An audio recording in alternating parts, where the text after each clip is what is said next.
Hello, Mother. Pauwi na mi. Mabuti naman. At anong oras pa ito? Alam mo naman napakadelikado ngayong lumabas sa gabi. May gumagalang aswang.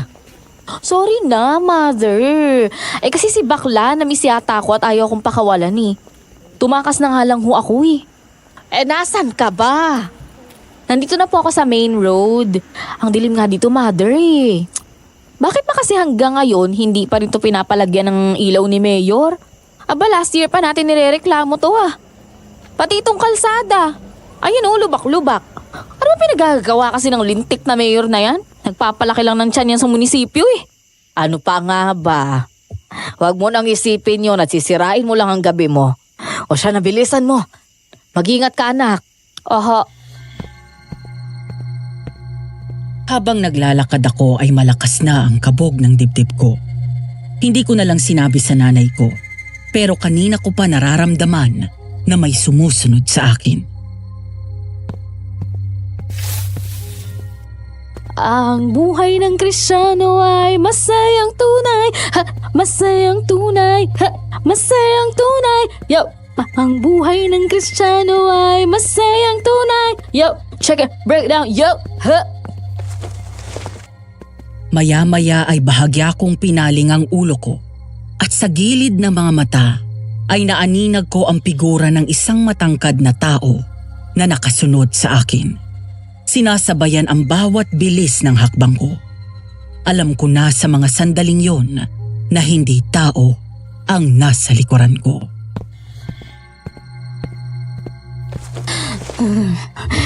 Ano ba yun? Glory, glory, hallelujah. Glory, glory, hallelujah. Glory, glory, hallelujah.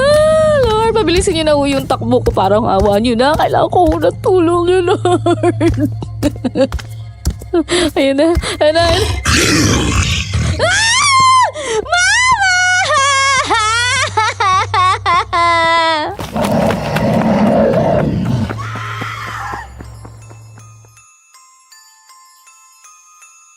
Isang magandang araw sa nagmamagandang tulad mo, Madam Venus. Naway sumainyo ang kagandahan na biyaya ni Bathala. Anyway, tawagin niyo na lamang ako sa pangalan na Hazel. Hindi ko tunay na pangalan. Ang mga taong mababanggit sa kwentong ito ay minabuti ko na rin na palitan ang pangalan upang sa ganon ay maitago ang kanilang tunay na katauhan. Isa akong tindera ng bulaklak at nakatira sa isang liblib na bayan sa Mountain Province. Dito sa bayan na ito ako lumaki, kaya naman mahal na mahal ko ang lugar na ito. Bukod sa magaganda ang tanawin, ay isa sa pinagmamalaki ng aming bayan ay ang magaganda at sariwang bulaklak. Ngunit sa tahimik naming bayan ay nabahira ng takot. Ilang buwan na ang nakakalipas nang magsimulang matagpuan ang mga bangkay na wakwak ang tiyan. Ayon sa mga matatandang nakatira sa amin, aswang daw ang may sala. Sa totoo lang, Madam Venus, hindi ako naniniwala sa aswang. Para sa akin, ay isa lamang silang urban legend na gawa-gawa ng malikot at malawak na isipan ng mga Pilipino. Pero sabi nga nila, to see is to believe. Naniwala lamang ako na totoong may aswang nang ako na mismo ang muntik maging biktima. Sa kalagitnaan ng problema namin dito sa aswang, ay nakilala ko si Ryan, ang pamangkin ng mayor ng aming bayan.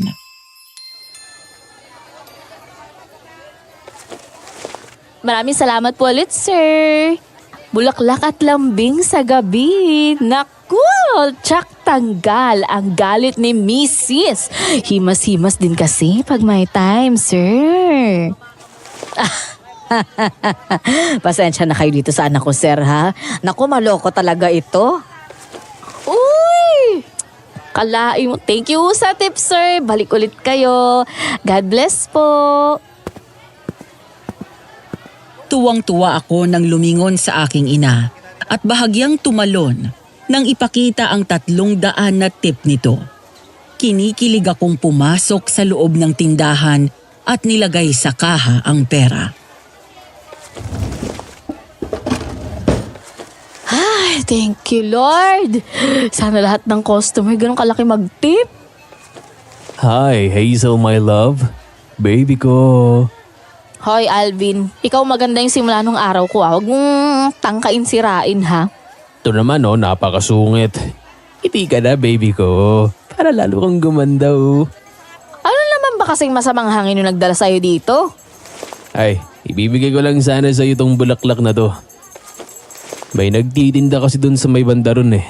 Naganda na ako at ikaw agad ang naalala ko. Nagustuhan mo ba? Uy! Mother! Mother, tingnan mo. May ulam na tayo mamayang gabi. Oh my God! Ay, oo nga.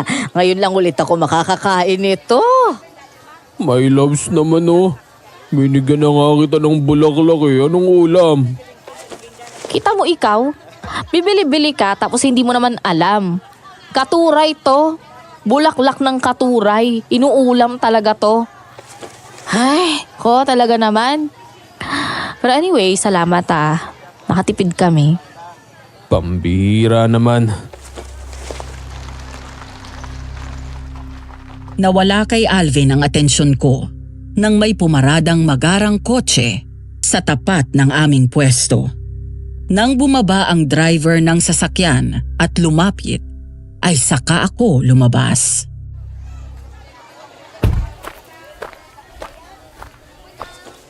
Good morning, sir. Bulaklak po.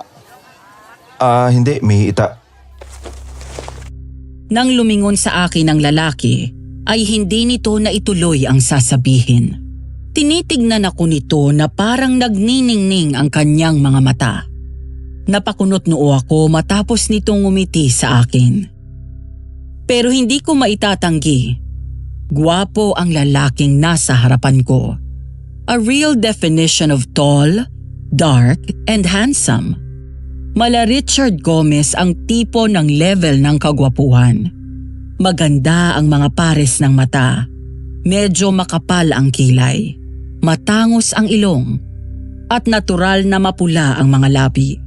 Kayumanggi ang balat nito at matangkad. Ang suot nito ay jeans, sneakers at t-shirt. Simple, pero ang lakas ng dating. Ang ibig ko sabihin, magkano sa bulaklak nyo? Ay, naku, Diyos ko. Tama ba ang nakikita ko? Si Ryan? Sabay kaming napalingon ng lalaki kay nanay. Nagtaka ako dahil nakita ko na bumakas ang gulat sa mukha nito at biglang ngumiti. Nanay Gloria? Ikaw ba yan? Naku, sir, ako nga ho. Nanay Gloria! Madaling lumapit ang lalaking tinawag na Ryan ng nanay ko at nagyakap ng matagal ang mga ito. Nakita ko ang kakaibang saya ng nanay ko at hinaplos pa ang pisngi ng lalaki. Mga ngiti para sa isang anak na lalaki. Dalawa lamang kaming magkapatid at parehong babae. Ang ate Hana ko ay nasa Australia at doon na naninirahan kasama ng Australian husband nito. Kaya naman noon pa ay sabik na sa anak na lalaki si nanay. Oh, kailan ka pa nakauwi? Nung nakaraang linggo lang ho. May nasikaso lang ako sa Maynila bago umakit dito sa Mountain Province. Kumusta na ho kayo? Balita ko, 7 taon na rin po mula nung umalis kayo sa paninilbihan kina Lola. Ay, oo, paano kasi nakapunta na ng Australia yung panganay ko. Nung maging stable siya roon, ayan, nabayaran yung mga utang namin, nabawi yung lupa. At ayan, pinagretiro na niya ako at eto na nga, may pwesto na kami ng mga bulaklak. Hindi ko akalain na magkikita tayo ulit at dito pa talaga. Binatang binata ka na, sir. Aba! Oh, 18 anyos ka pa lang nung huli ko kayong nakita. Bago kayo umalis papuntang US noon, o tingnan nyo ngayon ang pogi-pogi mo na anak at lumaki na ang katawan mo. Si nanay talaga oh. Salamat po. Nay, sino po siya? Napakunot noo ako nang ituro ako ni Ryan. Ngumiti ito ng matamis sa akin, kaya nakaramdam ako ng pagkailang. Para akong matutunaw sa klase ng tingin na binibigay niya sa akin. Ay, oo nga pala. Ito yung bunso ko, si Hazel. Anak, siya si Ryan. Siya yung apo ni Doña Rosa na inaalagaan ko kapag nagbabakasyon sila doon sa mansyon. Hi Hazel, nice to meet you. Ikaw pala yung palaging kinukwento sa akin ni Nanay Gloria. Pinagmamalaki ka niya dati at tama siya. Maganda ka nga. Hi Ryan. Nice to meet you rin. Salamat kung... ano ba, Alvin? Hindi ko na ituloy ang sinasabi ko nang biglang takpan ni Alvin ang mata ko. Sabay hila sa akin palayo. Kaya naman natawa nang wala sa oras ang nanay ko. Samantala, siniko ko naman si Alvin at inambahan ng suntok. Tama na tingin, my loves. Baka mamaya agawin ka pa niyan sa akin eh. He, mayulayo ka nga sa akin. My loves, mukha mo. Eh kung yung my loves mo, nilalabas mo yan, bumalik ka dun sa pwesto mo. My loves naman. Ay, nako kayong dalawa talaga. Ay, para kayong mga aso at pusa. Pasensya na po kayo dun, sir, ha? Mingi talaga yun eh. No, it's okay. And please, alisin mo na yung sir. Ryan na lang. Pati ikaw, nanay. Ha? Huwag mo na akong tawagin, sir. Hindi ka na ninilbihan sa amin, no? O siya, sige. Kung yan ang gusto mo. Habang abala ko sa pag-iestima ng mga customer na bumibili ng bulaklak, ay abala din naman ang nanay ko sa pakikipagkwentuhan kay Ryan habang nag-aayos ng mga advance order na bouquet. Pero napapansin ko ang pasulyap-sulyap sa akin ni Ryan. Kanina nga ay halos sabay kaming lumingon sa isa't isa, kaya pareho din kaming nagulat at umiwas ng tingin. Ano nga bang dahilan napadpad ka rito sa probinsya namin? May pinapagawa lang ho sa akin ng tita ko. Kailangan ko kausapin yung tito ko at dapat ayusin. Tito? Sinong tito mo? Hindi ko naman alam na may kamag-anak kayo rito. Gregorio Esquivel po. Ha? Si Mayor yung tito mo? Parang naging tsuhin yun. Ex-husband po siya ng tita ko, kapatid ni Mami. May mga pinapasete lang po sa akin na properties dito na nasa pangalan pa rin ni Tito Gorio. Umasim ang mukha ko at napairap sabay iling nang malaman ko ang koneksyon niya sa mayor ng bayan namin. Hindi naman sa dinadamay ko siya, pero naiirita ako sa mayor na yon at sa mga taong konektado sa kanya. Pagpasensyahan mo na yung anak ko dahil malaki ang galit niyan kay Mayor. Paano ba naman kasi? Walang ginagawa dito yung tito mo kung hindi magpalaki ng itlog niya sa munisipyo. Kahit isa sa reklamo ng mga tao dito, wala kang ginawa yan para masolusyonan yung mga problema namin dito eh. Psst! Hazel! Yang bibig mo, hindi mo na binigyan ng kahihiyan si Ryan. Eh di sorry. Totoo naman yung sinabi ko eh. Hazel, ako na humihingi ng pasensya sa pagkukulang ng tito ko ha. Huwag kang mag-alala. Sabihin mo sa akin lahat ng reklamo mo. Ako mismo ang kakausap sa kanya. Talaga? Oo, akong bahala sa kanya. Oh, isang katutuloy niyan. Doon ba sa bahay ng tito mo? Hindi ho. Ayoko matulog dun. Sa totoo lang po, hindi naman kami masyadong close eh. Kung hindi nga lang sa pakiusap ni tita, hindi ko siya pupuntahan. Pero mabuti na lang din at nagpunta ako dahil kung hindi tayo magkikita at hindi ko malalaman na maganda pala yung bunso nyo. Nang muling lumingon sa akin si Ryan matapos sabihin yon, ay bigla kong umiwas ng tingin. Ramdam ko ang pag-init ng mukha ko, kaya nagkunwari akong abala sa pag-aayos ng bulaklak. Nako, talaga namang mukhang tinamaan ka yata dito sa bunso ko ha. Pero mabalik tayo sa usapan. Kung hindi ka sa tito mo matutulog, isa ka naman tutuloy. Sa hotel po. Maghanap ng hotel dito sa bayan. Nako gagastos ka pa. Wag na kung ayaw mo roon kila Mayor doon ka sa bahay namin. Aba, malaki yon kahit paano. May bakante pa rin kaming silid doon. Nako, Nay, wag na po. Makakabala pa po ako. Ko itong batang ito. Ano bang abala? Hindi ka naman iba sa akin. Noong maliit ka pa, ako ang nagpapaligo sa'yo. Sinasabon ko yung pututoy mo. Hinihilod ko yung singit mo. Pututoy. Nanay naman niya nyo naman ako kay Hazel Ay, naku, sa bahay ka na tumuloy. Hindi ako papayag na magtiis ka sa hotel, ano? Siya nga pala, gaano ka nakatagal na, na namamalagi dito? Hindi ko alam. Baka 1 hanggang 2 buwan. Depende sa magiging pag-uusap namin ni Tito. Total naman magtatagal ka pala. Kaya ngayon pa lang papaalalahanan na kita. Kapag kumagat ang dilim, huwag na huwag kang lalabas ng bahay. Bakit to? Ay, naku, laganap ang patayan dito sa bayan namin. Patayan? May serial killer? Ano ho sabi ng mga pulis? Aswang, yon ang pumapatay. Aswang? Oo, aswang. Alam ko na mahirap paniwalaan. Nung una, hindi rin naman ako naniniwala .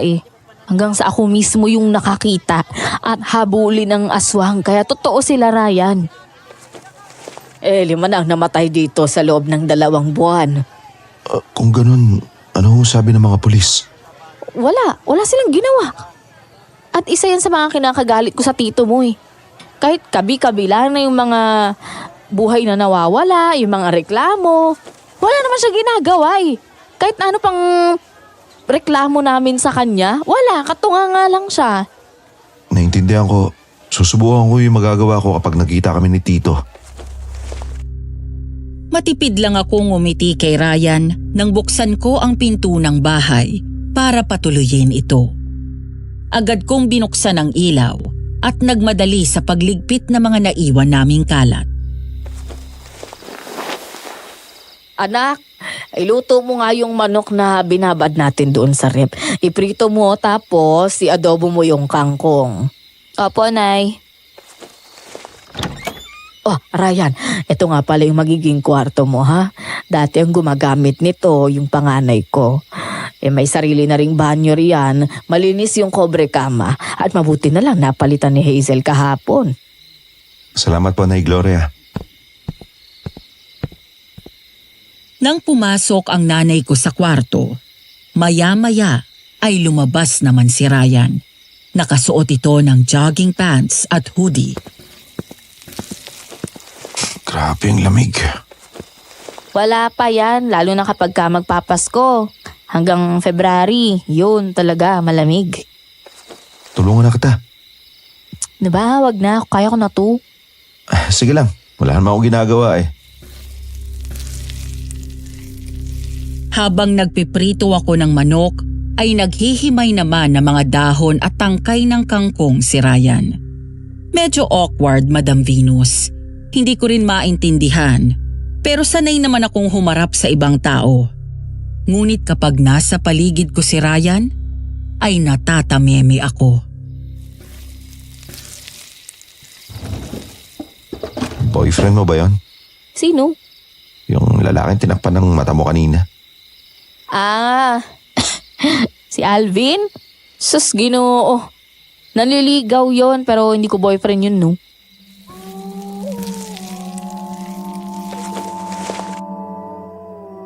Napahinto kami ni Ryan at napatingala nang marinig ang nakakakilabot na alulong ng aso. Muli na namang kumabog ang dibdib ko. Mula nang dumating ang mga aswang sa bayan namin, ay nagdulot na yon ng takot sa akin. Sa tuwina ay nangangamba ako na baka sumugod ito at mapahama kami, lalo na ang nanay ko. Ano yun? Aso. Umaalulong na aso. Ibig sabihin may aswang na naman sa paligid. Ano bang itsura ng aswang na nakita mo? Ang itsura nun? Katawan siya na tao, pero mukha at asal demonyo Yun ang itsura nun. May nagsasabi na lalaki daw yung aswang pero may nagsasabi naman na babae yung nakita nila. Yung humabol sa akin lalaki yun eh. Kaya pinagpapalagay namin na dalawa yung aswang na naghahasik ng lagim dito. Nalilisik yung mga mata nun. Matulis, tapos pataas yung tenga. Tapos alam mo yun, kita yung mga ugat. Ang lalaking aswang na nakita ko, para siyang parang nakakalbo na yung katawan niya na medyo kulubot. Tapos matangkad siya, tapos medyo payat, mahaba yung braso, matangos yung ilong na gaya ng loro, ganun. Tapos may mga pangil niyang matutulis talaga. Tapos ang haba, kahit yung mga kuko niya, ang hahaba. Paano ka nakatakas nung hinabol ka niya? May dala akong asin, tapos binato ko sa kanya. Tapos ewan ko ba? Feeling ko nagkaroon bigla ng accelerator yung pa ako nung gabing yun eh. Bigla akong bumilis tumakbo. Basta, namalayan ko na lang nakarating na ako dito sa bahay. Kaya mula nun, hindi na ako nagpapagabi sa daan. Mabuti hindi ka niya nasaktan. Kaya nga eh. Ayoko namang mag-alala si nanay sa akin.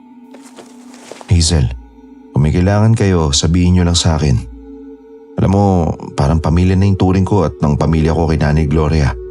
Patagal siyang nanilbihan sa amin, kaya gusto ko makatulong sa ano pa mang paraan. Kaya huwag ka mahihiya, okay? Sabihin mo lang kahit ano. Sige. Maraming salamat, Ryan Anyway, masarap sa fried chicken may gravy. Gagawa ko. Ako na rin magluluto nitong adobong kangkong. Buti, marunong ka magluto. Sa Amerika kasi hindi uso ang kasambahay kaya kailangan matuto ako.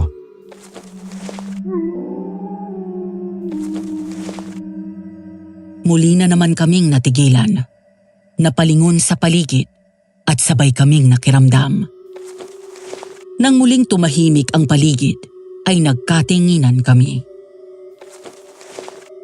Kung magtatagal ka dito, sanayin mo na yung sarili mo hanggat hindi inaaksyonan ni Mayor yung problema ng bayan na to sa aswang. Maghahasik at maghahasik sila ng lagim.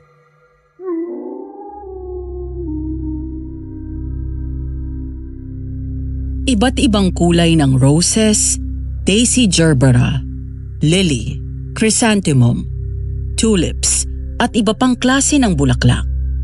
Sa tuwing nakikita ko ang kanilang kagandahan, ay nakakalimutan ko ang tungkol sa problema namin sa aswang. Maganda na ulit ang mundo sa paningin ko. Habang nag-aayos ng isang bouquet, ay humahangos na dumating si Alvin.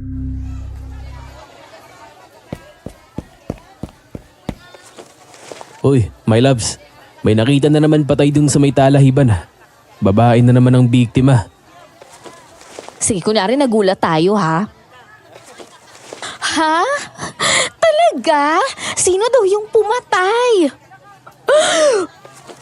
Ganun ba yung gusto mo maging reaksyon? Alam mo, bago.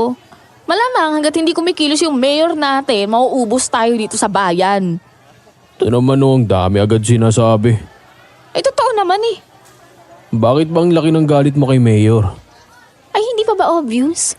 Mula sa mga lubak ng kalsada, sa ilaw ng mga poste, hanggang dyan sa tumataas na crime rate dito.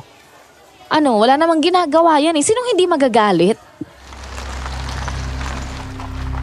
Napahinto kami sa pag-uusap ni Alvin nang may pumaradang sasakyan at bumaba ang taong pinag-uusapan namin. Tinignan ko ng masama si Mayor habang pangiti-ngiti at tumatawa habang nakikipag-usap. May mga pagkakataon na kumakaway pa ito sa mga tao. Maya-maya ay pumunta ito sa pwesto namin. Oh, sa inyo pala itong pwesto, Gloria. Bigyan mo nga ako ng isang dosenang bulaklak dyan. Assorted, tapos gawin mong bouquet. Ay, sige ho, Mayor. Oh, Hazel, kumusta ka na? Mayor, kumusta na ho yung reklamo namin? Magdadalawang taon na ho naming hinihiling na malagyan ng ilaw yung mga kalsada at maayos yung mga lubak ha. Noon nangangampanya kayo. Nangako kayo na ipapagawa nyo yan. Hanggang ngayon ho, ganun pa rin eh. Kaya kapag umuulan, napakaputik. Ang hirap daanan, lalo na ng mga sasakyan. At 6 na ho pala yung yung napapatay nga pala ng mga aswang na yan. Ano ho bang plano ninyo? Kailan ho kayo kikilos? Sana naman hindi pa ubos yung mga tao sa bayan natin kapag ka naisipan nyo na hong umaksyon, ano? Hazel, ano ba? Huwag ka mag-alala, Iha. Ipapasikaso ko na yan sa mga tauhan ko sa lalong madaling panahon. Sa lalong madaling panahon? Anong petsa ho? Anong araw? Anong taon? Ganyan din ho yung sagot nyo 2 years ago. Pero hanggang ngayon wala namang nangyayari. Huwag kang maniwala sa sabi-sabi tungkol sa mga aswang. Gusto lang manakot ng mga nagpapakalat ng balitang yon. Ano wag maniwala, sir? Minsan na nga akong hinabol, muntik pa ako mapatay ng aswang. Nakita mismo ng 2 mata ko. Kaya hindi yun gawa-gawa lang. Pero sige, sabihin na natin, walang aswang. Hindi ba dapat lalo nyong paimbestigahan kung tao talaga yung may gawa niyan? Abay, Gloria, mukhang masama ang gising nitong anak mo. Pasensya na ho kayo, Mayor. Huwag ka mag-alala, Iha. Ipapaayos ko na. Hindi na ako sumagot at tinalikuran ito. Nang makaalis ang mayor matapos nitong bumili ng bulaklak, ay bigla akong kinurot sa singit ng nanay ko. Ay, aray. Mother naman eh. Bakit mo naman ginanon si Mayor? Pinahiya mo yung tao. Totoo naman ho yung sinasabi ko eh. Hindi siya makausap sa munisipyo. Sa tuwing magpupunta tayo doon para magreklamo, lagi siyang hindi humaharap pati yung mga staff niya. Halos ipagtabuyan nga nila tayo. Anong klase yun? Ano gagawin natin? Habang buhay tayo matatakot? Naiintindihan naman kita, anak. Pero hindi ka dapat nagsasalita ng ganoon. Pasensya na ho. Pero hindi ko na kasi matiis yung kawalang kwenta niya eh. Natigilan ako nang makitang nakatayo sa di kalayuan si Ryan.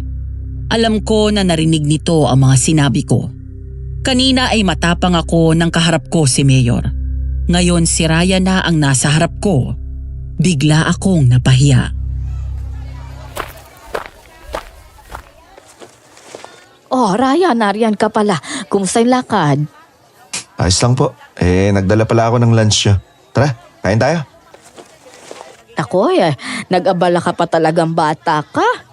Ay, Hazel, bumili ka pala ng mineral water doon sa convenience store. Yung malaki yung bilhin mo, ha? Sige po.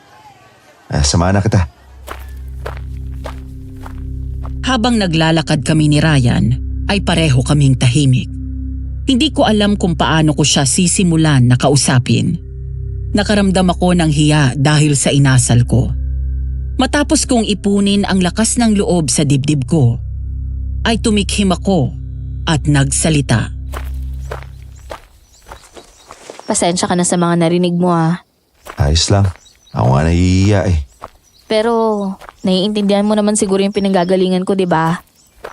Ang tanging kasalanan ko lang, ayun, sorry naman. Hindi marunong pumareno yung bibig ko eh. Yun nga ang hinahangaan ko sa'yo kanina eh. Matapang ka. You have a face of an angel, but heart like a warrior. Ang ganda nun, ha? Uy, ano ka ba? Baka mamaya maniwala naman ako niyan. Totoo, wala nga lang bola. Yun nga lang, takbuhan mo yung aswang. Ang tapang mo na noon. Kung iba siguro yun, natulala na lang at di na nakakilos dahil sa takot. Kailangan ko talagang lumaban.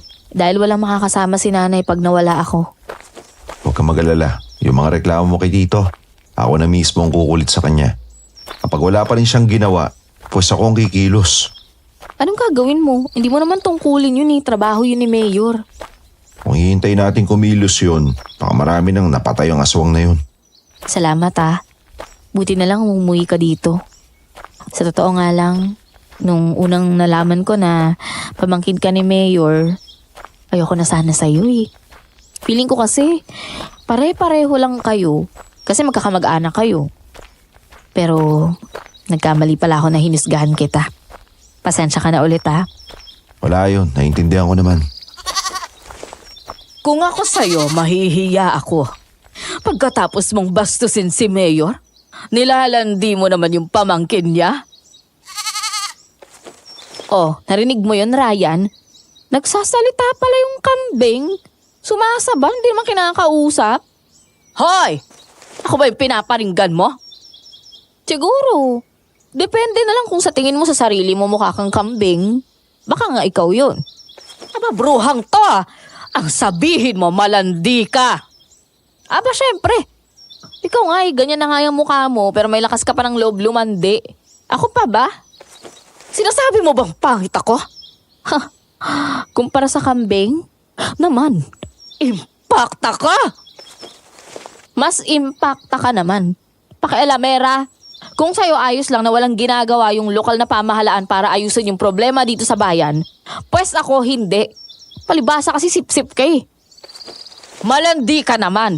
Nanliligaw pa lang sa'yo yung kapatid ko pero ayan at may kasama ka ng ibang lalaki.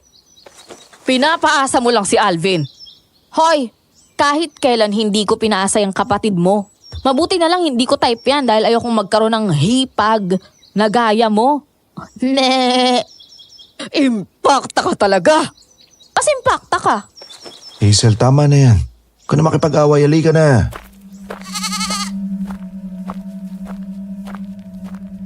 Napatingin ako sa kamay ko nang hawakan yun ni Ryan at hinila ako palayo.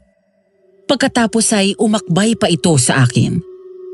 Nang aasar na lumingon ako at tinuro ang kamay ni Ryan, saka binelatan ko si Nika. Gabi, sa kabila ng pagpipigil namin kay Ryan na ipagpabukas ang pagpunta sa tiyuhin, ay nagpumilit ito. Dahil maging siya ay hindi hinaharap at pinagtataguan ni Mayor kapag pumupunta sa munisipyo. Kaya naman, nagdesisyon si Ryan na sadyain ito sa bahay. At doon nga ay naabutan nito ang tiyuhin na nagmamadyong habang may katabing babae na mukhang mas bata pa daw sa akin.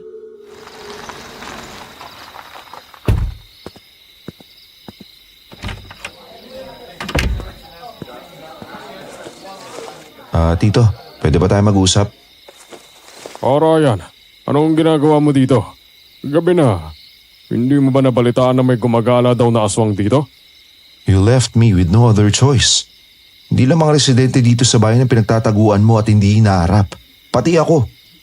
Ay, kung pumunta ka dito dahil sa utos ng tita mo at para paalisin ako dito sa bahay, kalimutan mo na. Pero tito, property ito ni Lola at sa akin pinamana to. Plus, tita wants you out of this house. May karapatan din ako dito. Asawa niya pa rin ako, baka nakakalimutan mo. Annulled na kayo ni tita. Hindi mo man lang ako binibigyan ng kahihiyan. Nakita mo nang may mga bisita ako. Mas importante pa ba yan? Umalis ka na dito, Ryan. Bumalik ka dun sa tita mo at sabihin mo na hindi ako aalis dito. At ikaw, hindi mapapasayo tong bahay ko. Tito, kahit iwalay na kayo ni tita, ginagalang at nirerespeto ko pa rin kayo bilang dating asawa niya at naging parte ka rin ng pamilya. Pero kapag hindi kayo nakipag-cooperate sa akin, mapipilitan akong gamitan kayo ng puwersa. Nagulat ang mga kalaro nito sa madyong nang biglang tumayo si Mayor at galit na hinampas ng malakas ang mesa. Pagkatapos ay galit na dinuro si Ryan. Sige, subukan mo. Subukan mong gawin yan at nang makita mo ang gulong hinahanap mo. Nagbabanta ba kayo? Kayo ang wala sa lugar, tito. Ako ang mayor sa bayan na to, kaya ako ang batas dito. Mayor ka lang, hindi ka Diyos. Mas lalong hindi ikaw ang batas. Ang mga tao ang nagluklok sa'yo sa pwesto mo para pangalagaan ang bayan na to. Pero anong ginawa mo? Wala. Yan ang napapala mo sa pagsama sa bastos na anak ni Gloria. Pareho kayo walang modo. Wala namang mali sa sinabi ni Hazel sa inyo. Nagagalit kayo kasi totoo naman na wala kayong ginagawa sa bayan na to. Walang yakang tao ka, lumayas ka. Lumayas ka sa pamamahay ko. Pagbibigyan ko kayo, pero hindi ito ang huli. Dahil babalik ako. Pasado 10:00 ng gabi, habang nasa sasakyan daw si Ryan at nagmamaneho pabalik sa bahay. Ayon sa kanyang kwento, nasa kalagitnaan ng lubak at madilim na main road habang dahan-dahan ang takbo ng sasakyan nang may biglang tumawid at tila nasagasaan niya dahil bigla itong natumba. Hindi siya sigurado dahil agad natapakan ni Ryan ang preno at wala naman daw siyang narinig na malakas na tunog na tumama ito sa sasakyan. Shit! Sino yun? Teka, nasa kasama ko yata. Nagmamadali itong bumaba ng sasakyan at agad tinignan ang unahan ng kotse. Ngunit ganun na lamang daw ang pagtataka ni Ryan nang makitang wala daw tao doon. Napalingon siya sa paligid. Hinanap pa niya ang taong yon, pero para daw bulang biglang naglaho ang taong yon. Nasaan yun? Sigurado naman ako na... Natigilan si Ryan at agad na lumingon sa paligid. Ayon sa kanya ay agad nitong naalala ang sinabi ko nang minsang marinig namin ang isang alulong ng aso. May aswang sa paligid. Matapos yon ay biglang nangasilag ang balahibo sa katawan ni Ryan. Ramdam nito na hindi siya nag-iisa sa lugar na yon. Dahil doon ay mabilis itong naglakad pabalik ng kotse. Ngunit bago pa niya mabuksan ang pinto, mula sa bandang likuran ay biglang umakyat sa bubong ng sasakyan ang isang nilalang na nakakatakot ang itsura. Aswang! Ang kwento ni Ryan, gaya nung kung paano ko nilarawan ng aswang, ganun na ganun ang itsura ng aswang na nakaharap nito. Nanlilisik ang mga mata, matulis at pataas ang tenga nila. Nakita ang mga ugat. Ang lalaking aswang na nakita ko ay parang nakakalbo at ang katawan niya ay medyo kulubot. Matangkad siya at medyo payat. Mahaba ang mga braso. Matangos ang ilong na gaya ng loro. Ang mga pangil niya ay matutulis at mahaba maging ang kanyang kuko. Ang tanging pagkakaiba lang ay babae ang aswang na ito.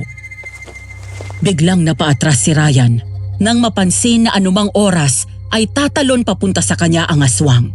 Doon daw siya umusal ng mataimtim na dasal. Lord, save me. Send me your angels and deliver me from this evil. Naniniwala ako na sa isang salita mo lang malilipol mo mga kaaway. Binibigay ko sa iyong tiwala ko, Panginoon. Iligtas mo ako. Eksaktong natapos ang pagdadasal nito, ay bigla na lang tumalon papunta sa kanya ang aswang. Balot ng takot, ngunit may determinasyon na lumaban at mabuhay. Mabilis na tumakbo palayo si Ryan. Ngunit dahil sa lubak-lubak na kalsada, ay nadapa siya. Agad lumingon si Ryan at bago pa siya makatayo, ay tuluyan nang nakalapit ang aswang at hinablot siya sa damit.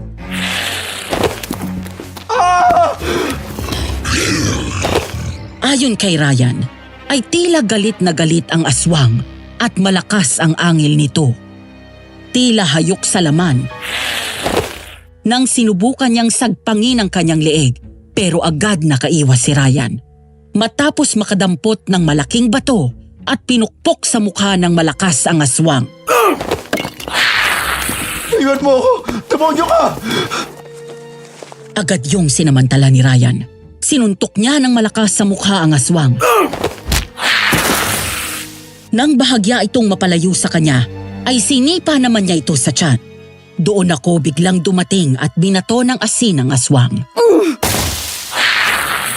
Dahil matagal na masyado si Ryan sa labas, ay labis akong nag-alala. Sakto naman na tulog na ang nanay, kaya lakas loob akong lumabas nang hindi nito nalalaman. Tumakbo ako at hinanap si Ryan na hindi alintana ang panganib na nakaabang. Hanggang sa nakita ko nga ito na nakikipaglaban sa mga aswang. Hazel? Lumayas ka dito sa bayan namin! Layas! Nagpumiglas ang aswang at nagwawala na parang napapaso ito habang binabato ko ng asin. Dahil doon ay tumakbo ito palapit sa akin. Bago pa ako makalayo, ay natabig ako nito ng malakas at halos humagis ako. Pagkatapos ay mabilis itong tumakas at pumasok sa masukal na kagubatan. Hazel! Pinanood ko ang bawat kilos ni Ryan habang ginagamot nito ang mga galos ko sa braso. Seryoso ito at halos hindi tumitingin sa akin. Baka naman matunaw ako niyan. Sorry. Medyo nakaka-amaze lang kasi. Masyado kang seryoso at alam mo yung ginagawa mo. Munti ka na nga mapahamak dahil sa akin. Natatawa ka pa dyan. Registered nurse ako by profession. Pero hindi ko na-practice dahil nang makapasa ako sa board exam, biglang namatay si dad at walang ibang magte-take over ng negosyo ng pamilya namin kundi ako. Kaya naman pala. Bakit ka sumugod ng ganun? Kung na nagsabi sa akin na delikado, di ba? Nag-aalala lang naman ako sa'yo, lalo na nung marinig kong umalulong yung aso. Alam ko na nasa peligro ka. Paano kung ikaw naman yung mapahamak habang papunta sa akin? O kaya hindi mo ako nakita tapos inatake ka ng aswang? Hayaan mo na. Ang importante, ligtas tayo. Sa kagalos lang to. Hindi naman yung aswang yung nakasugat sa akin eh. But thank you, Hazel. Maraming salamat sa tulong mo. Walang anuman. Kailan ba yung day off mo sa shop? Tuwing linggo. Wala kami ni mother, nagpapahinga kami. Tapos yung nagbabantay sa shop namin, yung 2 tao namin. Bakit? Okay lang ba na lumabas tayo? Kakain sa labas? Manood ng sine? Kasama ni mother? Hindi na muna sa ngayon. Kung okay lang sa'yo, tayong 2 lang muna. Ano? Parang date? Oo. Sige. Kaso, magpapaalam muna ako kay mother, ha? Huwag ka mag-alala. Pinagpaalam na kita kanina. Siyempre, si Nanay Gloria muna ang hiningan ko ng permiso na i-date ang bunso niya, no? Sige. Pumapayag ako. Lumipas ang mga araw at dumating na nga ang linggo. Ang araw ng date naming 2 ni Ryan. Bumaba kami sa bayan at doon kami nanood ng sine. Dinala pa niya ako sa magandang restaurant at doon kumain. Matapos yon ay pinasyal ko siya sa mga ibang tourist attraction sa aming bayan. Matapos ay dumiretso kaming 2 sa flower farm kung saan umaangkat kami ng mga bulaklak na binibenta namin sa shop. Wow, sobrang ganda dito ah. Tignan mo yung mga flowers ang lulusog. Buhay na buhay. Kaya nga eh. Kahit nakakapagod, masaya pa rin ako sa trabaho namin. Hindi kasi nakakasawa na tingnan yung mga bulaklak. Nakakagaan ng loob. Kahit na maraming problema sa bayan natin, lalo na yung tungkol sa mga aswang, ay nako, kahit papano nakakalimutan ko pag tinitingnan ko na sila. Sobrang agree ako dyan. I mean, look at them. Lalo na tong mga to oh. Daisy Herbera ang tawag sa kanila. Ganda, no? Sila yung favorite flowers ko. Ang meaning ng red daisies ay love and passion. Warmth and enthusiasm kapag orange. Tapos kapag yellow, friendship and happiness. Tapos itong pink naman, admiration and compassion. Ito namang white, purity, innocence, and new beginnings. Nice. Di ko alam na may mga meaning pala mga bulaklak. Lahat sila may meaning. Abutin tayo ng siyam-siyam pag sinabi ko yan lahat. Anyway, halika na, uwi na tayo. Ibigay ko na yung mga orders ko sa supplier eh. Una ka na sa kotse. Ito ang susi. Magsi-CR lang ako. Okay. Sinunod ko ang sinabi ni Ryan. Habang naghihintay ako sa loob ng kotse, napakunot noo ako nang mapansin ang 2 mukha sa labas. Natawa ako at mabilis na inalabas ang aking phone. Saka kinunan ng larawan ang mga ito. Walang iba kung hindi si Nika at si Mayor. Maganda at sexy ang suot ni Nika habang nakaakbay si Mayor dito. Natawa pa ako nang bumaba ang kamay nito sa bandang likuran ni Nika at pinisil yun. Huli ka, Balbon! Kaya pala makatanggol ka dyan, galit na galit ka sa akin. Yun pala, may relasyon kayo ah. Maya-maya lang ay dumating na si Ryan. Nagulat ako nang bigla nitong iabot sa akin ng isang bungkos ng Gerbera daisies. Hindi ko inaasahan yon, kaya hindi pa rin makapaniwala na lumingon ako dito. For you. Wow, ang ganda! Para saan to? Alam ko na may idea ka na, Hazel. Alam ko rin na masyado pang maaga. Kailan lang tayo nagkakilala pero hindi ko na kayang pigilan ng sarili ko. I like you, Hazel. Sa sandaling panahon mula nang nakasama kita, unti-unti kitang nakilala. Yung pagiging mapagmahal mo sa magulang, katapangan mo na ipaglaban yung karapatan mo, your wittiness, and especially your beauty that launches 1,000 ships. I just fell in love with the moment I met you. Lahat yun labis kong inahangaan para sa'yo. And I want to be part of your life. Pero, di ba bakasyon ka lang dito? Paano kapag kailangan mo nang umalis? Oo nga pala, hindi ko pa napapaliwanag sa'yo ng mabuti kung ano talaga yung dahilan kaya ako narito. Isang beses, kukwento ko sa'yo lahat. Pero kung inaalala mo alis ako at magkakalayo tayo, hindi ako aalis dito. Hayaan mong ipakita ako sa'yo na malinis ang intensyon ko. Pero hindi pa alam ni nanay na... Nagpaalam na ako sa kanya. Nung araw na nagpaalam ako na yayayain kita makipag-date, nagsabi na rin ako sa kanya na manliligaw ako sa'yo, na gusto kita, na mahal kita. So Hazel, pwede ba ako manligaw? Oo naman, pwede kang manligaw. Sa mga sumunod na araw ay naging masugid sa panliligaw si Ryan. Hatid sundo. Minsan ay kasama naming tumatao sa shop at nagpapaturo sa pag-a-arrange ng bulaklak. Pinagsisilbihan ako sa bahay. Mga makalumang pamamaraan ng panliligaw na talagang nagustuhan ko. Habang lumilipas ang mga araw, ay lalong nahuhulog ang loob ko kay Ryan. Anak, pakihati mo nga itong flower foam natin. Okay na to, mother. Oo, ganyan. Ayan, salamat anak. Matapos asistehan ang nanay ko sa inaayos nitong bulaklak, ay saglit akong lumabas ng shop para tumingin sa paligid. Napangiti ako nang makitang parating ang suki namin. Nang makita ako nito ay kumuway pa ito sa akin. Ngunit nang dumaan ito sa harap ng kalaban naming flower shop, ay biglang humarang si Nika. Hello ma, magandang umaga po. Bulaklak ho ba? Ay dito ho sa amin fresh na fresh ang mga bulaklak namin. Tumaas ang kilay ko at pinag-cross ang mga braso dahil sa lantaran nitong pangaagaw ng customer. Nakita ko na alanganing ngumiti lang ang babae at magalang na tumanggi. Pero naging makulit si Nika at pilit na humaharang sa dadaanan ng customer.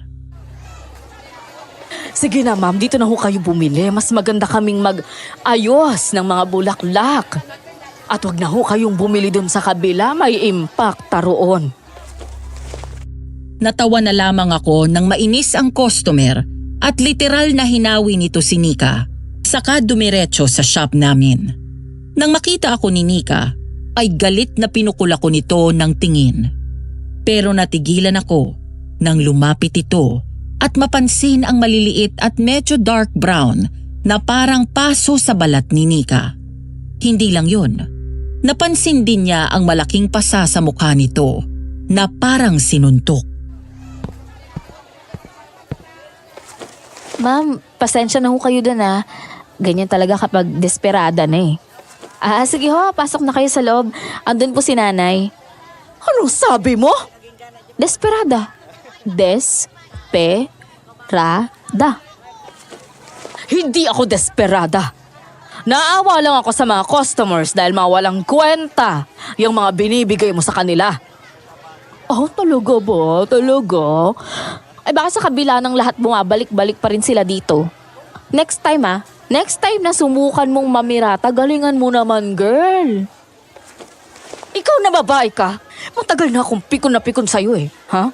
Darating ang araw, makakaganti ako sa lahat ng atraso mo sa akin. O ano nangyari sa'yo? Binulutong ka ba? Sa kanino nasa mukha mo? Pasa? Bakit? Sino sumapak sa'yo? Wala kang pakialam. Alam mo, yung pinagtataka ko, nung bigla kang sumulpot dito sa bayan namin, bukod sa kinalaban mo na yung flower shop namin, sinisiraan mo pa ako sa lahat ng mga tao dito. Hindi ko maintindihan kung bakit galit na galit ka sa akin eh. Eh wala naman akong ginagawang masama sa'yo. Ano ka ba? Naiinis lang ako sa hilat siya ng pagmumukha mo. At sa tuwing nakikita kita, sirang-sira na talaga yung araw ko. Hindi ko nga maintindihan dyan sa kapatid ko kung anong nakita niya sa'yo. E di kung ganon, inamin mo na rin na ikaw ang may problema at hindi ako. Alam mo yung tawag sa ganyang ugali? Ha? Toxic. At wag na wag mo akong pagbabantaan dahil baka tuluyan ako mapikon sa'yo at ikalat ko yung lihim mo. Kahit kailan wala akong nililihim, wala kang pwedeng magamit laban sa akin. Ay talaga? Wala?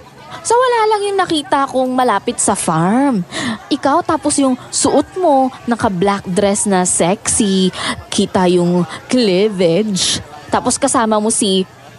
Ano? Sabihin ko ba? Naku! Sigurado ako pag nalaman ng lahat talaga, eskandalo yun, girl. Wala akong alam sa sinasabi mo. Nakita mo tong phone ko, di ba? Nakita mo to. Eh, may laman tong ebidensya. See? Ikaw to, di ba? Kita mo yan. Ikaw yan, di ba? Sino kasama mo? Si Mayor.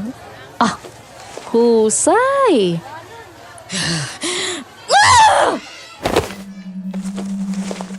Nang tinangka nitong agawin ang phone ko, ay mabilis ko yung iniwas, sabay hakbang paatras. Tumatawa ako habang umiiling. Kaya magbait-bait ka sa akin, ha? Baka mamaya topakin ako eh. Ma-post ko to. Oh, sakto pala, pwede ko sabihin to kay Ryan. Ngumisi lang ako sabay taas ng phone at winagayway ito. Saka pumasok na sa loob ng shop at iniwan ko si Nika na nagngingit-ngit sa galit sa akin. Nang mga sumunod na araw, umaga, napalabas kami ng shop ng nanay ko. Nang makita ang mga sunod-sunod na truck na dumaan, lulan ng mga ito ang mga construction workers, mga bato, buhangin, bakal, simento at ibang mga kagamitan. Kasunod na mga ito ay ang kotse ng Vice Mayor ng bayan namin at isang van na lulan ang miyembro ng isang NGO group. Lalo akong nagtaka dahil kasama ng mga ito si Ryan. Anong nangyayari, Mother? Aba, malay ko. My loves! Hazel! Hazel, my loves! May good news! Good news! Sa lakas ng boses ni Alvin habang tumatakbo ito palapit sa akin, ay napalingon si Ryan. Kumunot ang noo nito, saka pasimpleng tinuro si Alvin. Ang mga tingin nito ay nagtatanong marahil sa paraan ng pagtawag sa akin nito. He, may pangalan ako ha, kaya tigilan mo na yung kakamay my loves mo dyan. O ano ba nangyayari doon?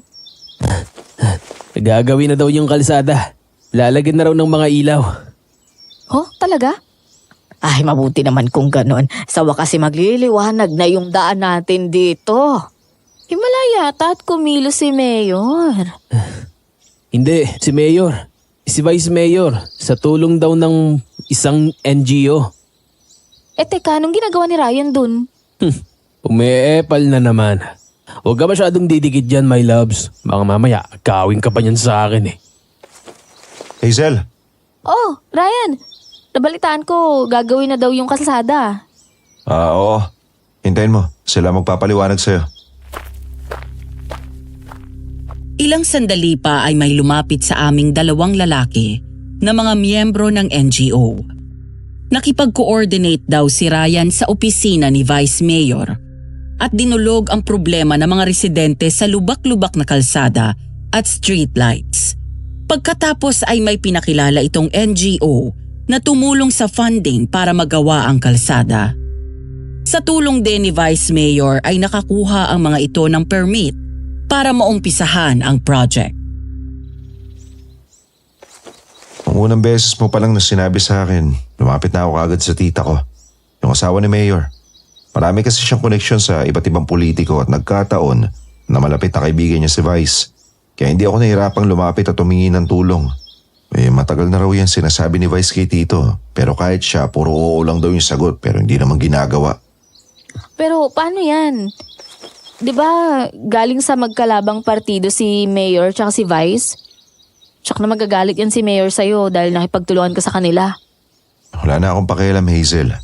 Ginagawa ko to hindi lang para sa mga residente dito, kundi rin para sa'yo. Ayoko na ma-stress ka ng kakaisip. At yung problema dito tungkol sa mga aswang, may hininga na rin ako ng tulong na mas mataas na opisyal. Ninong ko yun. Buburaw sila ng team para magronda sa gabi at maghunting ng aswang. Ayaw pa nila maniwala nung una pero buti na lang may first-hand experience ako. Sa sobrang tuwa ko sa aking narinig, ay napayakap ako ng mahigpit kay Ryan. Maluha-luha akong ngumiti habang nakakulong sa mga bisig nito. Salamat Naku, maraming salamat talaga. Dahil sa magandang nangyari ng araw na yon, ay naisipan ko na magluto ng masarap na ulam upang ipagdiwang ang sa wakas ay pagpapagawa ng kalsada sa amin. Hindi lang kami ng nanay ko ang masaya, kung hindi maging ang iba pang residente sa bahay. Bukod doon ay nagsimula na rin magronda ang grupo ng mga pulis sa buong bayan. Kahit paano ay napanatag ang kalooban ni Hazel. Maraming salamat sa tulong mo, anak, ha? Alam mo kung hindi dahil sa'yo, hindi matutupad yung matagal ng hiling ng mga residente. Oo nga, Ryan akala ko hanggang pangarap na lang yun. Ginagawa ko lang po ang dapat sana, si Tito ang may gawa. Hindi ko lang kasi sa inyo narinig yung mga reklamo tungkol sa kalsada, ilaw tsaka mga aswang. Pati na rin sa ibang mga tao dito. Tsaka ako mismo, naranasan ko kung paano muntik mamatay dahil sa aswang. Kung hindi ako nadapa ng gabing yun dahil sa lubak ng kalsada, nakatakbo sana ako ng mabilis. Bakit kaya hindi na lang ikaw yung maging mayor namin dito? Naku, hindi na. Ayoko. Wala sa pangarap ko na pumasok sa ganyan. Masaya na ako na makatulong kahit sa maliit na paraan lang, no? Maya-maya ay halos sabay-sabay kaming napalingon sa may pinto matapos marinig na may humintong sasakyan sa labas. Kasunod nun ay ang galit na boses ni Mayor habang malakas na kinakalampag ang gate. Ryan! Lumabas ka niyang bata ka! Lumabas ka dyan, Ryan! Dito lang kayo. Tito, gabi na. Hayop kang traidor ka. Alam mo na mahigpit kong kalaban sa politika ang partido ng Vice Mayor na yon. Tapos doon ka pa talaga lumapit? At anong gagawin ko? Hihintayin ng mga tao dito kung kailan kayo sisipagin tugunan yung mga reklamo nila?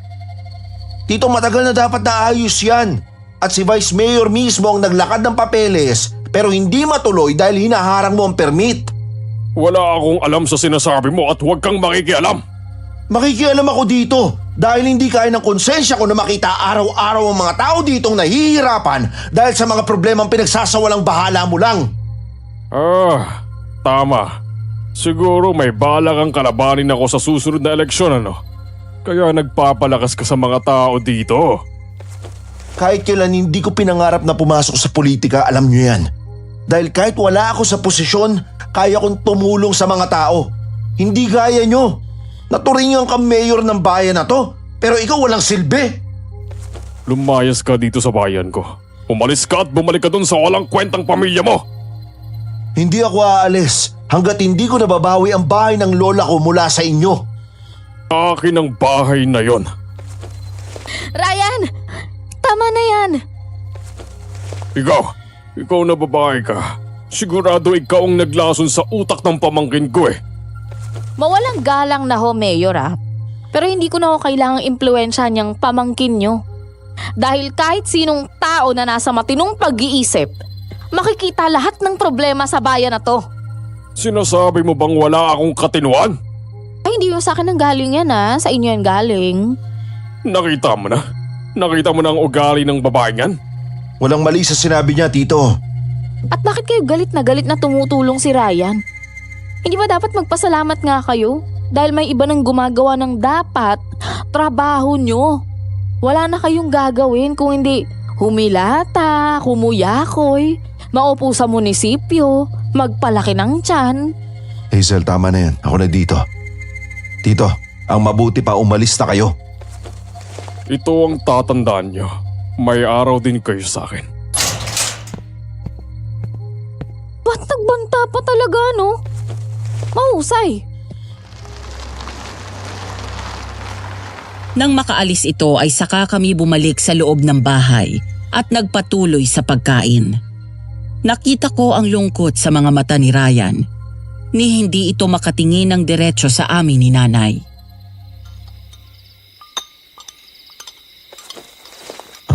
Nanay Gloria, pasensya na ho sa tito ko ha. Wala yun. Ano ka ba naman?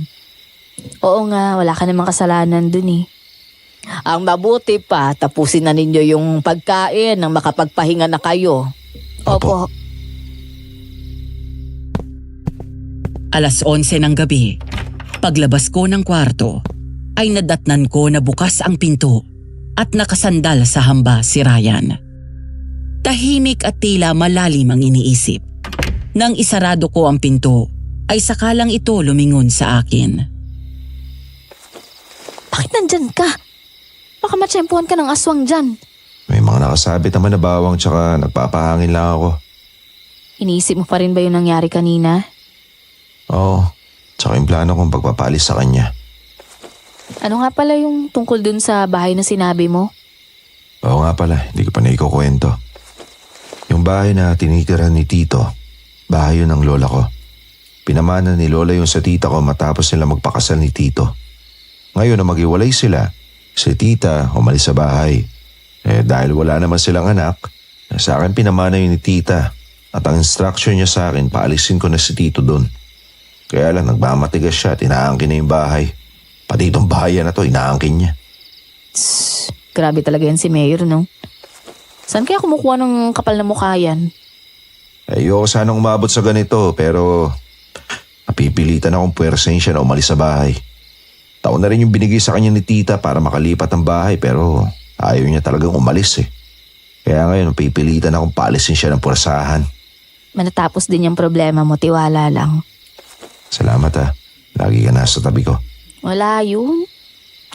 Ganito na lang, pasasahin na lang kita para hindi ka na malungkot dyan. Anong ibig? Mwah. Natawa ako nang gulat na mapalingon sa akin si Ryan matapos ko siyang halikan sa pisngi.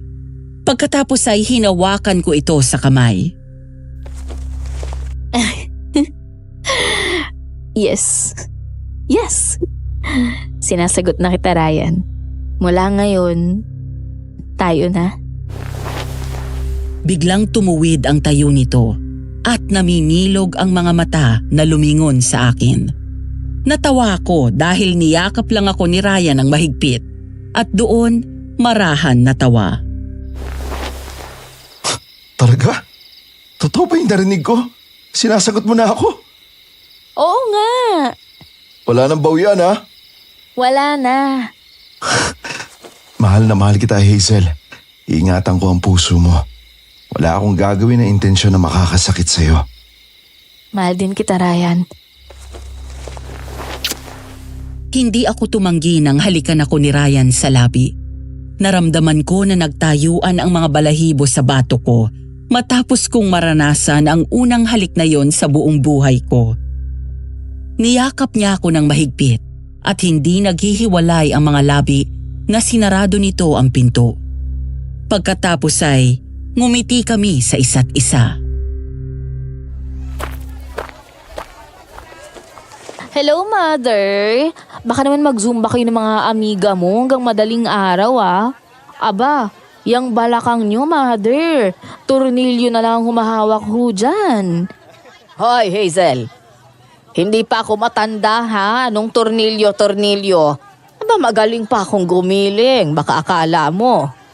Alam nyo, ngayon lang ako nakatagpo ng mga nanay na nag-overnight. Baka mag-inom pa kayo niyan. Ano naman? Akala mo naman bata yung kausap? Mother, ipapaalala ko lang ho may high blood kayo. Ano ho? Naku, hindi yan anak. Sabay na kayong kumain ni Ryan mamaya ha? Opo, hinintay ko na lang naman po siya dito sa shop eh. Dadaanan daw niya ako dito. Bumili lang ng kakainin namin para daw hindi na ako magluto pagdating sa bahay. Anak, halika. Alam mo, ipagkakataon nyo na ni Ryan ito, anak. Ay, naku. Wala ako sa bahay. Ibigyan nyo na ako ng apo, ha? Mother, ano ba? Shh! Pinagsasabi nyo, nakakaloka kayo. Hindi ganun, wag ganun. O siya, sige na. Kailangan ko nang ibaba ito. Papunta na raw yung isa sa mga amiga ko at magsisimula na kaming mag-zumba. Okay, enjoy ka, Mother Bells. Mwah. O siya, anak, mag-iingat ha. Good night, bunso. I love you. Naku, naglalambing ang nanay ko.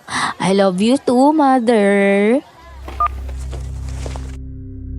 Nang matapos kaming mag-usap sa teleponong mag-ina, ay agad kong binaba ang tawag. Napangiti na lang ako sa kalokohan nito. Matagal na rin naman kasing umuungot sa akin ang nanay ko na mag-asawa na at bigyan siya ng apo.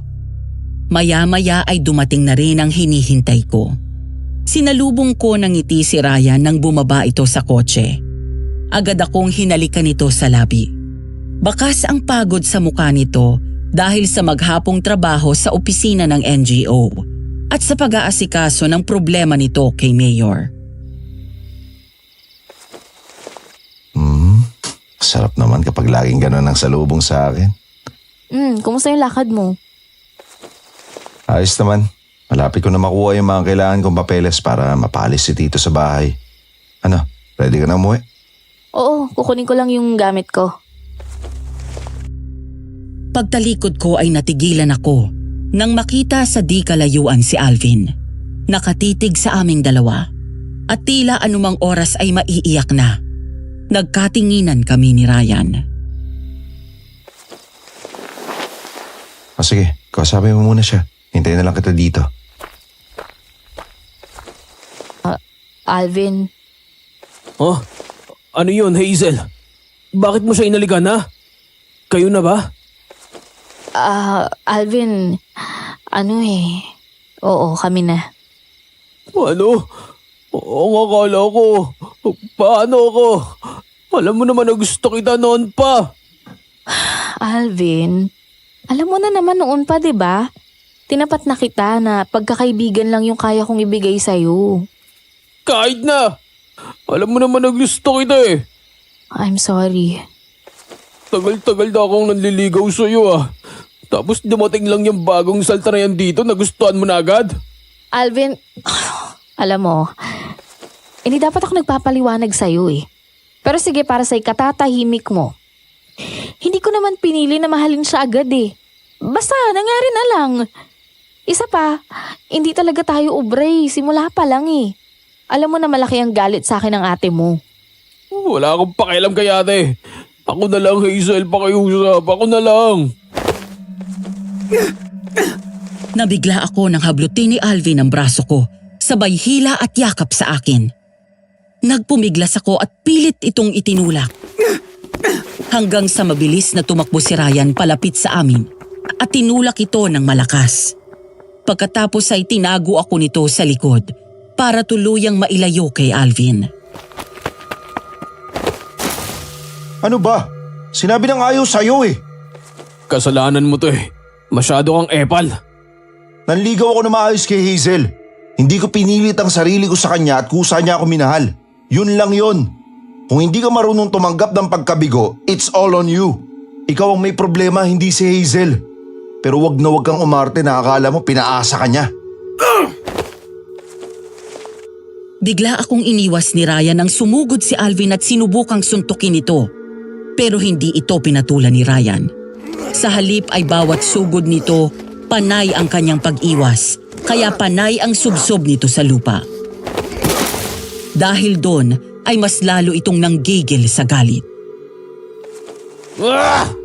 Mga agaw!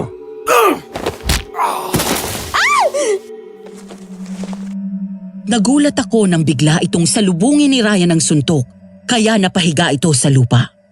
Marahas na bumuntong hininga ito, nagpamewang, saka marahang umiling. Pasensya na pare ah. Ayaw kitang patulan pero kailangan kong gawin yun para kumalma ka. Naiintindihan ko na mahal mo si Hazel. Pero sana maintindihan mo na may mga bagay na hindi natin maaaring ipilit. Hindi mo siya pwedeng pilitin na mahalin ka. Alvin, pasensya ka na kung nasaktan kita.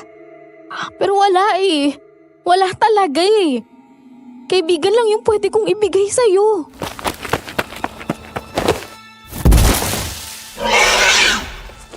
Bigla kaming umatras ni Ryan nang mula sa dilim ay biglang lumabas ang aswang. Mula sa pag-iyak ay napalitan ng takot ang mukha ni Alvin. Aswang!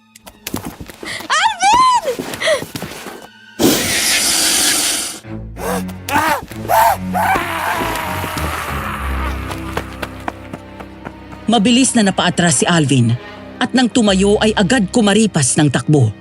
Samantalang kami naman ni Ryan ay dahan-dahang umatras matapos kaming harapin ng aswang. Mahigpit akong kumapit sa kamay nito habang gumagapang ang kilabot sa buong katawan ko. Nanlilisik ang mga mata nito at puno ng galit. Sa bawat hakbang nito palapit ay siyang atras namin. Anong gagawin natin? Basta atras lang hanggang sa makarating tayo sa kotse. Bigla kaming napatakbo matapos sumugod ang aswang sa amin. Naitulak ako palayo ni Ryan nang lundagin kami ng aswang. Nagpambuno ang dalawa at nagpagulong-gulong sa lupa. Agad akong tumakbo papasok sa shop at kinuha ang kutsilyo. Ryan! Eksaktong paglapit ko, kasabay ng pagsaksak ko sa balikat nito, ay siyang paghampas ni Ryan ng tubong na abot nito sa bandang ulunan at pinalo rin yon sa aswang. Mabilis namin itong itinulak palayo, kaya agad ding tumayo si Ryan. Kinuha mula sa akin ito ang kutsilyo at akmang sasaksakin ulit ang aswang nang mabilis itong tumakbo palayo at sumuot sa makapal na mga talahib. Ayos ka lang? Nasaktan ka ba niya? Hindi. Ang mabuti pa, umuwi na tayo.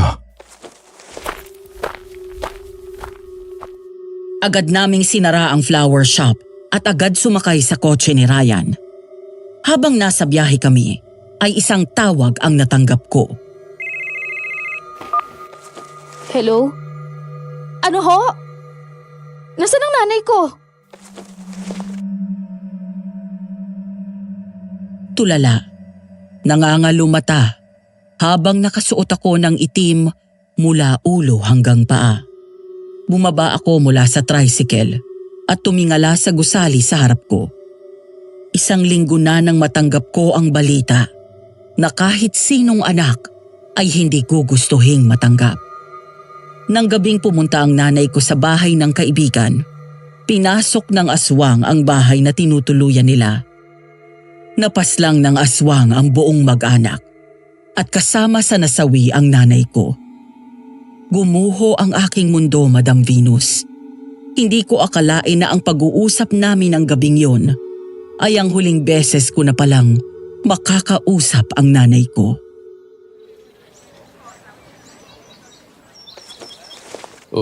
Uy Hazel, anong ginagawa mo dito? Kakatapos lang ng libing ni Aling Gloria. Kailangan ko makausap si Mayor. Ha? Naku, sandali lang. Hazel, paawat ka, huy. Sa kabila ng pagpigil sa akin ni Alvin, ay tumuloy pa rin ako. Ngunit wala pa man din ako sa kalahati nang pigilan ako ng mga tauhan at bodyguard ni Mayor. Kakausapin ko lang si Mayor. Ma'am, sir, nakikiusap ako, paraanin niyo ako. Hazel, halika na. Hazel! Huwag kang makialam dito. Sir, nagmamakaawa ko sa inyo. Kakausapin ko lang ho si Mayor. Ano ba? Bitawan niyo ako. Sige na ako Ano ba? Sabi ng bitawan niyo ako, paraanin niyo ako. Ano ginagawa ng babaeng yan dito? Ilabas niyo yan at huwag niyong papapasukin.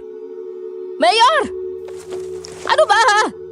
Hanggang ngayon ba, iaasa mo pa rin sa iba yung pagkilos mo? Kailan mo balak solusyonan yung pag-atake ng mga aswang dito?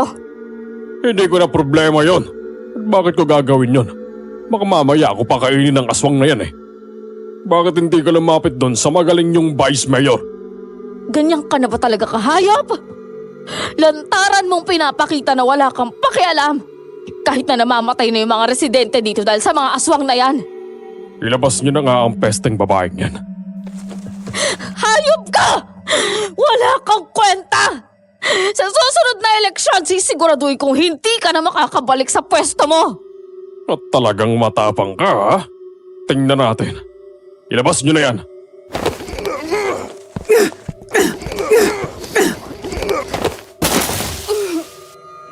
Kinaladkad ako ng mga tao nito palabas ng munisipyo at basta na lang itinulak.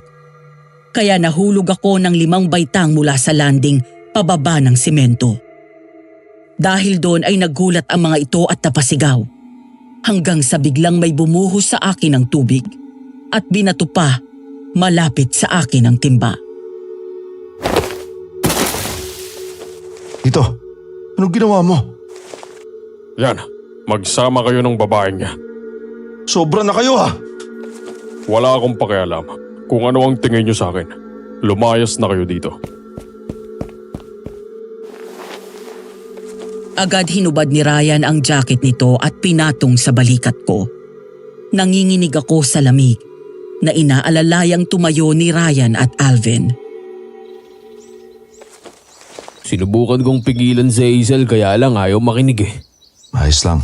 Salamat pare ha. Tumakas lang siya sa bahay habang nakatulog ako. Halika na Hazel. Umuwi na tayo. 11:00 ng gabi. Habang nasa loob ng kwarto at nakahiga na. Lumingon ako kay Ryan na nasa tabi ko at nakayakap sa akin at himbing na himbing sa pagtulog. Habang ako naman ay hindi dalawin ng antok. Hindi mawala sa isip ko si nanay. Miss na miss ko na siya. Ang mga pangaral niya, ang biruan naming dalawa, ang mga pagkain na luto niya. Umagos ang mga luha ko at tahimik na umiyak. Maya-maya ay isang pamilyar na tinig ang narinig ko sa labas ng bahay. Hazel. Nanay. Hazel, bunso. Nandito si Mama. Hindi ko alam kung panaginip yon ang mga sandaling yon. Pero isa lang ang nasa isip ko. Ang makita muli ang nanay ko. Kaya dahan-dahan akong bumangon at lumabas sa kwarto. Sabik na sinundan ang pinanggagalingan ng tinig ng nanay ko. Pagdating sa labas, ay wala akong nakitang tao. Nanay, lumabas ka na dyan o, umuwi ka na dito. Miss na kita eh. Hazel, anak, nandito na ang nanay. Nang hindi ko pa rin makita ang nanay ko, ay lumabas ako ng gate.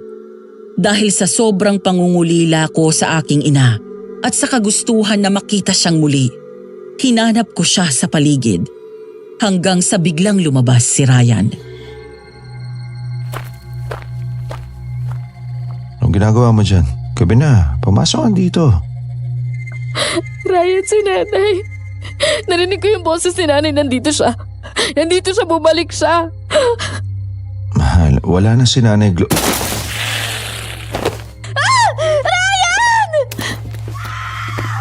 Hindi na ituloy ni Ryan ang sinasabi nang biglang sumulpot ang aswang mula sa kung saan at binitbit ako. Nagpumiglas ako pero hindi man lang ito natinag. Umiiyak na tumingin ako kay Ryan at nakita kong tumatakbo ito at pilit akong hinahabol. Ryan! Tulungan mo ako! Demonyo ka! Bitawan mo ako! Hazel! Matapos yon, ay may naramdaman na lang akong pumalo sa batok ko at bigla akong nawalan ng malay. Hindi ko alam kung gaano katagal akong walang malay. Basta nagising na lamang ako na nasa loob na ng isang abandonadong warehouse. Nakahiga sa mga tuyong dayami. Bigla akong bumalikwas ng bangon nang makita ang dalawang aswang sa harap ko. Isang lalaki at isang babaeng aswang. Sumiksik ako sa sulok at takot na umiiyak. Ngunit sa kabila nun ay mas nanaig ang pananampalataya ko sa Diyos. I believe in God the Father.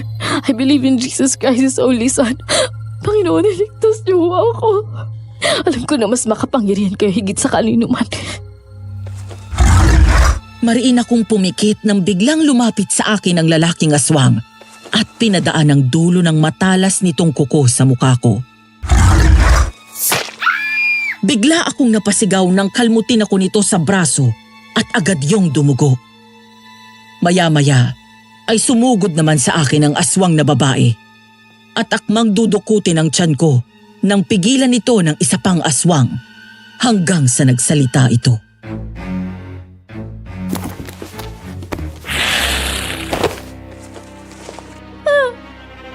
Huwag mo sasaktan. Huwag mo ko sasaktan pa kayo usap. Ganyan nga, Hazel. Marunong ka naman palang matakot. Nika, Oo, ako nga. ano ba kailangan mo sa akin, ha? Ang kailangan ko ay mawala ka. Dahil masyado nang matalas ang dila mo. Wala akong atraso sa'yo. Noon pa man ay mainit na ang dugo ko dahil masyado kang pabida. Ikaw na ang magaling. Ikaw ang pinapansin ng lahat. Palaging ikaw kaya sisiguraduhin kong mawawala ka. Pati ang kapatid ko, palaging kumakampi sa'yo. Dahil mas matinong di hamak sa'yo si...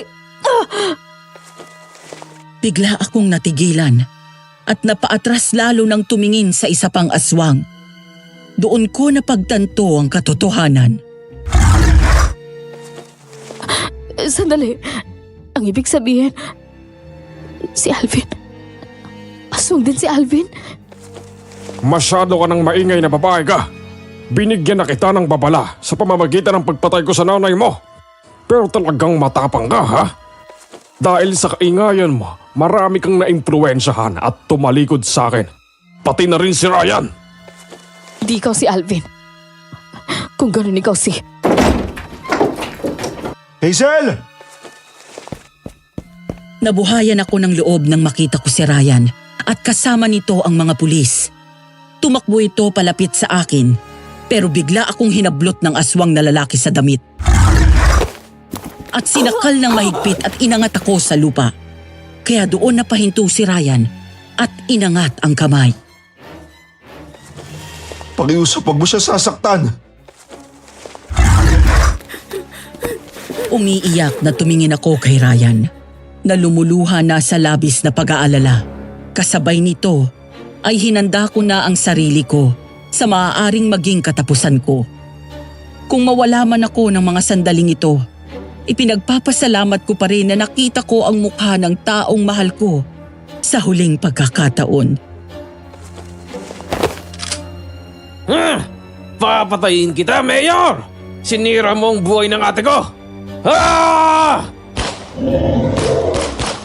Nagulat ako, kaming lahat, nang biglang lumabas mula sa pinagtataguan si Alvin at pinagbababaril ang aswang na lalaki. Samantalang si Ryan naman ay mabilis na sinaksak ng maiksing sibat ang binti ng aswang na may hawak sa akin. Dahil doon ay nabitawan ako ng aswang at tuluyang nahulog. Sinamantala yon ni Ryan at sinaksak ulit ang aswang sa dibdib. Matapos yon ay dinala ko nito sa tabi, kasabay ng pag-ulan ng bala mula sa mga pulis.